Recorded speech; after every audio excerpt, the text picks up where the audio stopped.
नमस्कार, मैं संजीव तिवारी और आप देख रहे हैं खबरी 24/7। आइए आज मैं बगहा पटखौली चिल्ड्रंस एकेडमी में नैतिक जागरण मंच के द्वारा स्वतंत्रता सेनानी जो राजकुमार शुक्ल जी थे पश्चिमी चंपारण के, उनके जन्म उत्सव पर, अमृत उत्सव पर उनके मतलब स्वतंत्रता सेनानी के जितने वंशज हैं उनको सम्मानित किया जा रहा है। और यहाँ के पत्रकार बंधुओं को नैतिक जागरण मंच के द्वारा, आइए हम जानते हैं कि ये ख्याल कैसे आया नैतिक जागरण मंच के अध्यक्ष और सचिव से। सर, आपका क्या नाम? निपू कुमार पाठक। सर, आप इस मंच के सचिव हैं? जी बिल्कुल। तो ये आपके मन में कहाँ से ख्याल आया जो कि स्वतंत्रता सेनानी को सम्मानित किया जाए? जी, अभी जो भारत के बिहार राज्य का जो चंपारण क्षेत्र है, यह यशस्वी भूमि पर पंडित राजकुमार शुक्ल का जन्म हुआ और अभी 23 अगस्त को हम लोग उनका जयंती मना रहे थे। तो बगहा के बहुत से स्वतंत्रता सेनानियों का योगदान रहा है चंपारण के साथ साथ देश को आज़ाद कराने में। और तीन कठिया प्रथा जैसे यहाँ पर एक कुष्ठ रोग की भांति था, काफ़ी लोग परेशान थे। तो हमारे जो अनन्य सहयोगी पत्रकार भी हैं श्री माधवेंद्र पांडे जी, उन्होंने कहा कि हम लोगों को ये कार्यक्रम करना चाहिए ताकि हमारे राज्य के, हमारे क्षेत्र के बच्चे हमारे इतिहास के जो ये पुरोधा हैं, जो चंपारण सत्याग्रही हैं, जिनको हम लोग नहीं जानते हैं, उन गुमनाम और आज़ादी के दीवाने लोगों को कम से कम बच्चों को बताना चाहिए। तो इसीलिए हम लोगों ने इस कार्यक्रम का आयोजन किया है। इसमें मुख्य अतिथि कौन कौन आए हुए? हमारे मुख्य अतिथि 65वीं वाहिनी के एसएसबी के श्री पंकज डंगवाल सर साहब हैं और कमांडेंट हैं, और काफ़ी बेहतरीन समय उन्होंने दिया है। और तमाम वक्ताओं ने डॉक्टर ऋषिकेश कुमार। आइए हम बात करते हैं एसएसबी कमांडेंट 65वीं जो वाहिनी के पंकज कुमार जी से। हम उनसे जानते हैं इस स्वतंत्रता सेनानी के बारे में क्या है।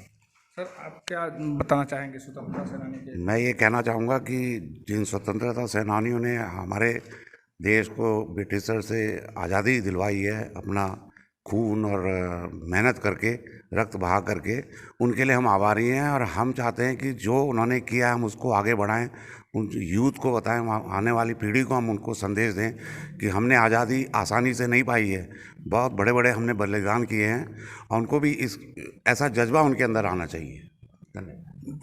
आप जानते हैं इस मंच के अध्यक्ष वन विकास भारती के सचिव श्री अरुण कुमार सिंह जी से, जो स्वतंत्रता सेनानी के बारे में इनके मन में कहाँ से ख्याल आया सम्मानित करने का? ये आपके मन में कहाँ से ख्याल आया जो स्वतंत्रता सेनानी के वंशज को सम्मानित करने का? क्योंकि हम लोग भी उनके वंशज हैं स्वतंत्रता सेनानियों के, और स्वतंत्रता सेनानी उत्तराधिकार के रूप में हम लोग माने जाने जाते हैं। और वो चूँकि राजकुमार जी हमारे चंपारण के ही थे, इसलिए उनका सम्मान करना, उनके प्रति श्रद्धांजलि अर्पित करना के ख्याल से हम लोगों ने इस कार्यक्रम को आयोजित किया। हम बात करते हैं इस आयोजककर्ता माधवेंद्र पांडे जी से, और इनसे हम जानते हैं कि ये स्वतंत्रता से, खुद ये पत्रकार भी हैं, और इनसे हम जानते हैं कि ये स्वतंत्रता सेनानी के वंशज को जो सम्मानित करने का काम इनके मन में ख्याल आया, तो इसके आगे भी ये करेंगे कि आज ही तक ये रहेगा?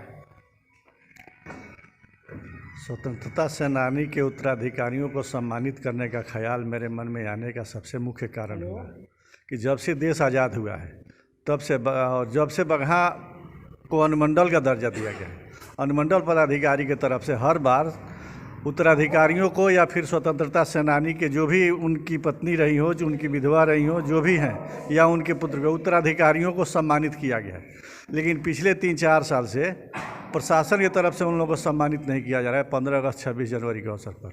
इसलिए मेरे मन में ये एक भावना जगी कि उनको सम्मान मिलना चाहिए। जिन लोगों ने देश की आज़ादी के लिए अपना कुर्बानी दिया, अपना खून बहाया, जो अपने परिवार का या अपनी ज़िंदगी का बिना मोह किए देश के लिए अपना जान दिया, आज उनके परिजन कहीं नहीं हैं। हमारे मुख्यमंत्री जेपी सेनानी का गठन करके उनके लिए पेंशन घोषित कर दी। उत्तर प्रदेश सरकार जेपी सेनानी को पेंशन दिया, लेकिन स्वतंत्रता सेनानियों के सेनानी या उनके उत्तराधिकारियों के लिए कोई व्यवस्था नहीं किया गया।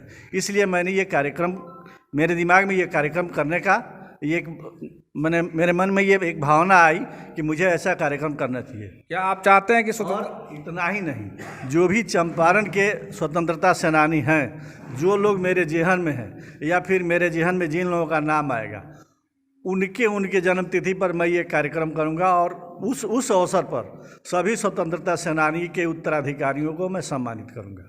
चलिए, बहुत अच्छी बात है कि आप ऐसा आपके मन में ख्याल आया। और हम जानते हैं यहाँ जो बगहा अनुमंडलीय अस्पताल जिनके नाम से है, जो बहुत स्वतंत्रता मतलब संग्राम में बहुत अहम भूमिका निभाए, पंडित कमलनाथ तिवारी जी के पौत्र हैं, जो यहाँ हिंदुस्तान पेपर का जो चीफ ब्यूरो बोलते हैं, वो आप यहाँ आए हुए हैं, उनसे बात करते हैं इसके बारे में। सर, आपका क्या मतलब? ये कार्यक्रम होना चाहिए और ऐसे कार्यक्रमों का और आयोजन होगा तो इससे फ़ायदा ये होगा कि स्वतंत्रता संग्राम या स्वतंत्रता सेनानियों की जो विचारधारा है, उससे अब ये पीढ़ी अब धीरे धीरे अनभिज्ञ होती जा रही है, तो वो विचारधारा उनकी जानकारी में आएगी।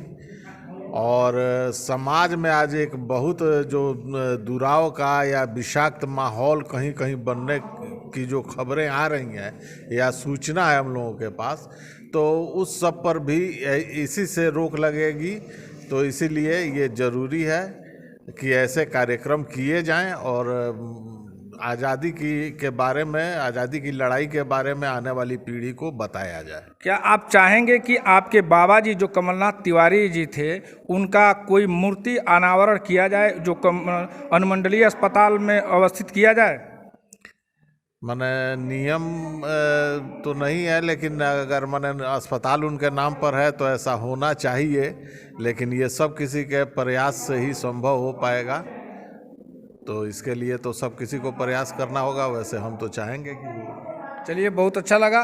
ये नैतिक जागरण मंच वेलफेयर ट्रस्ट के तरफ से 75वें वर्षगांठ पर स्वतंत्रता के जो जितने स्वतंत्रता सेनानी थे हमारे भारत के, मतलब पश्चिम चंपारण के, उनके वंशज और पत्रकार बंधुओं को सम्मानित किया गया हमारे नीपू पाठक जी के द्वारा। ये